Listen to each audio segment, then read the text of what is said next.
हमारा काम ये है कि हम अपने इर्द गिर्द के जो भी हमें ऐसा बच्चा नज़र आए उसकी ज़िंदगी को बेहतर करने की कोशिश करें और दो चीज़ों पे फोकस करें, एक एजुकेशन और बच्चे की हेल्थ। दोनों ठीक रहेंगी, उसकी मेंटल हेल्थ अच्छी रहेगी और ये हमारा फ्यूचर है। हम इन पे काम नहीं करेंगे तो हमारा फेलियर है। इकबाल मसीह जो एक बहुत प्रोमिनेंट फिगर थे, ना सिर्फ पाकिस्तान में बल्कि ग्लोबली, जिन्होंने एक चाइल्ड लेबर के विक्टिम भी रहे हैं और उनके ख़िलाफ़ आवाज़ उठाई। तो ये उनकी ज़िंदगी, उनकी एक्टिविज़म, उनकी डेथ के इर्द गिर्द जो इवेंट्स थे उस पे है ये कहानी। अहमद अली अकबर हमारे साथ मौजूद हैं और पूछते हैं गुंजल से रिलेटेड इनका क्या कहना है। गुंजल, जैसे नाम बताता है, एक इन्वेस्टिगेटिव स्टोरी है 97 की, जिसमें शहबाज भट्टी, जो मैं किरदार प्ले कर रहा हूँ, वो एक कहानी लिखने निकलता है और उस कहानी को जब इन्वेस्टिगेट करता है उसे पता चलता है इसमें बहुत गुंजल है, बहुत कन्फ्यूजन है और बहुत सी ऐसी चीज़ें हैं जो सामने नहीं आई।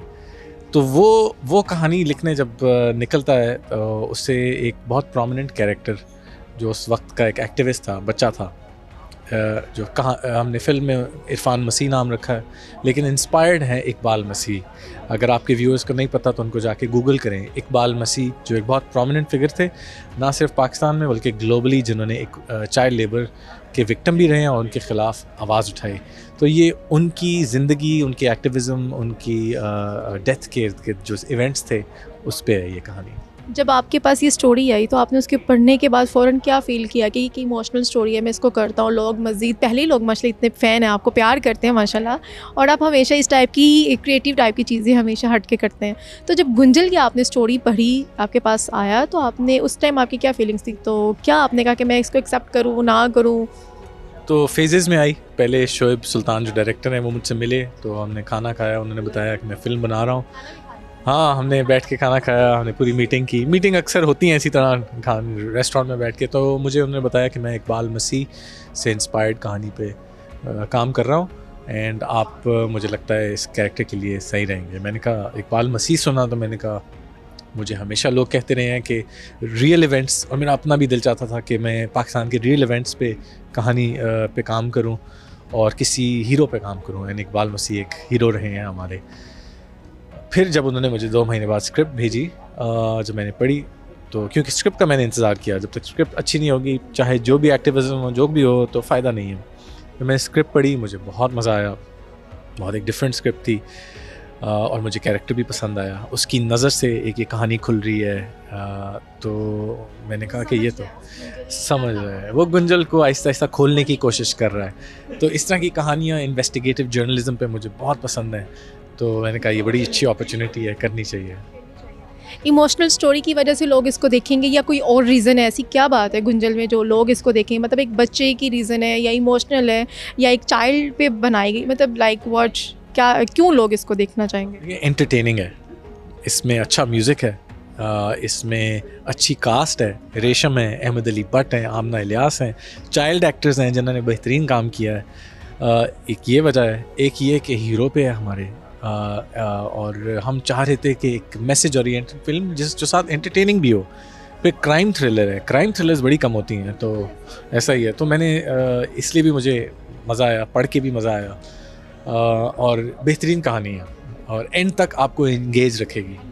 हाँ, रियल लाइफ में कुछ इस टाइप की चीज़ें बहुत होती हैं, वैसे गुंजल टाइप की चीज़ें जो शायद खुलती भी नहीं हम लोगों से।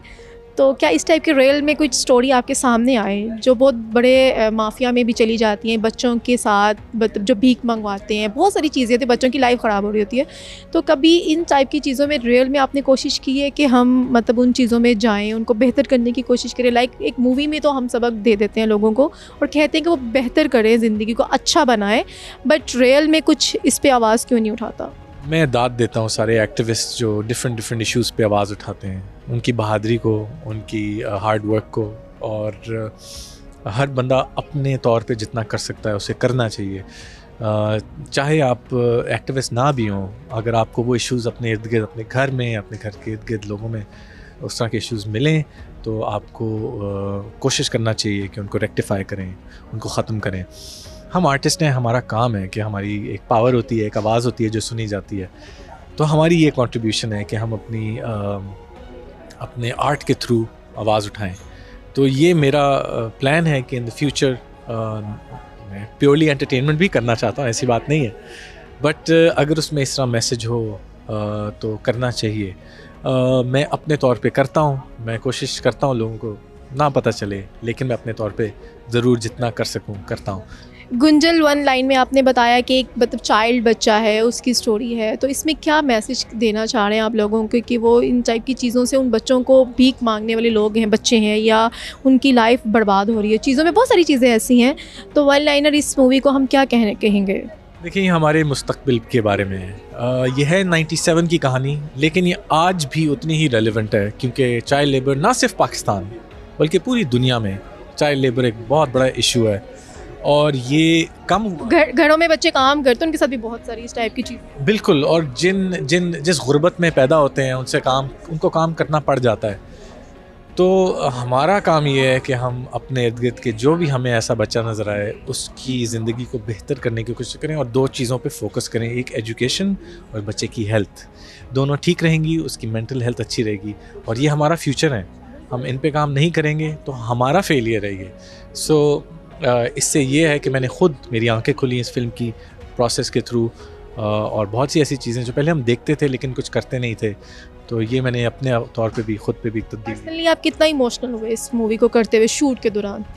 मैं हुआ भी, क्योंकि हम शूटिंग कर रहे थे और हम प्रिविलेज लोग हैं। हमें ज़िंदगी में अल्लाह ताला ने हमारे कंट्रोल में नहीं होता कहाँ पैदा किया, किस हाल में, किस घर में। तो उन बच्चों का ख्याल आता है जिनका कोई कसूर नहीं है, कहाँ पैदा हुए हैं, किधर किन हाल में हुए हैं, किस गुर्बत में हुए हैं, तो उनको भी इक्वल राइट्स, और एजुकेशन तो एक बेसिक ह्यूमन राइट है, और इस मुल्क में हमारा काम है कि हम उसके लिए काम करें कि बच्चों को बेसिक एजुकेशन मिलनी चाहिए, ताकि अपॉर्चुनिटी हम सबके पास एक हो, लेवल प्लेइंग फील्ड होनी चाहिए सबके पास। उस पे फिर कौन निकलता है कौन नहीं आता वो फिर एक पर्सनल चीज़ है, बट सबको अपॉर्चुनिटी एक मिलनी चाहिए। फिल्म इंडस्ट्री से रिलेटेड क्या कहना चाहेंगे कि बेस्ट मूवीज़ आना स्टार्ट हो चुकी हैं, बट अब आप क्या कहना चाहेंगे? ये एक कांस्टेंट स्ट्रगल है, हमें कॉन्स्टेंटली अच्छी स्क्रिप्ट्स पे काम करना चाहिए, अच्छी कहानियों पे हमें कहानियाँ गैदर करनी चाहिए, और हमारे मुल्क में कहानियों की कमी नहीं है। अब लोग घर घर में इतनी ऐसी कहानियाँ हैं जो आपके रोंगटे खड़ी कर देंगी, या आपको इंस्पायर कर देगी, या आपको हंसा देगी। जो भी है वो कहानियाँ, हमारा काम है कि हम उन कहानियों को गैदर करें और उनको शूट करके उनको एग्जीक्यूट करने की कोशिश करें। तो यहाँ पे प्रोड्यूसर्स की कमी है जो उन पे वर्किंग नहीं होती है, क्या रीज़न है कि फिल्म इंडस्ट्रीज़ में कोई पैसा नहीं लगाना चाहता? क्या रीज़न्स आती हैं इसकी? रिटर्न पैसे का बड़ा मुश्किल है, हमारी इंडस्ट्री जो है वो स्ट्रगल कर रही है। हमें सबको एक करना बहुत ज़रूरी है। आई थिंक सबसे जो मुश्किल काम है, सबसे जो ज़रूरी काम है, हम सबका एक होना, और टू री-अंडरस्टैंड, रीडेवलप बिज़नेस मॉडल क्या है, क्योंकि at the end of the day it is a business, entertainment business, और इट इज़ एसेंशियल कि हम उससे रिटर्न आएँ ताकि इन्वेस्टर्स आएँ। तो ये ज़रूरी है।